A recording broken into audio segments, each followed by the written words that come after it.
আজকে সকল চাঁদাবাজের সেই গ্রুপ, মাফিয়াতন্ত্রের গ্রুপ, দখলবাজদের গ্রুপ এক হয়েছে যে এই ছেলে তো সবার নাম বলে দিবে। শোনেন, আল্লাহ যদি বাঁচায় রাখে যা বলাই দেই, শরীফ ওসমান হাদির দায়বদ্ধতা সেই রিকশাওয়ালার প্রতি যে আমার এইখান থেকে উঠাইয়া নিয়া ভাড়াটা নেয় না, চড়াই ধরে ভাড়া দিতে চাইলে চোখের পানি ছাইরা দেয়। আমার দায়বদ্ধতা সেই চাওয়ালা শ্রমিকওয়ালা ভাই বোনদের প্রতি 50 টাকা 100 টাকা দিয়ে আজকে আমার র্যালি কইরে দেয়।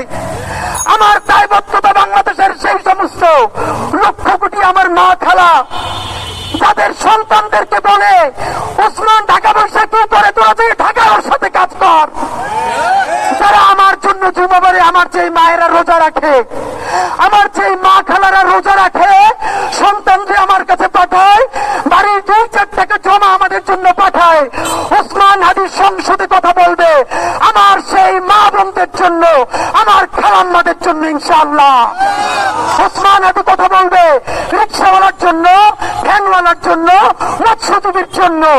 ওসমান হাদি ইনশাআল্লাহ কথা বলবে group of companies, corporate company যারা চাঁদা না দিয়া, শতভাগ ভ্যাট ট্যাক্স দিয়া হালাল ভাবে ব্যবসা করতে চায়, তাদের অধিকারের কথা বলবে ইনশাআল্লাহ। বাংলাদেশে আর কোন জুলুম চলবে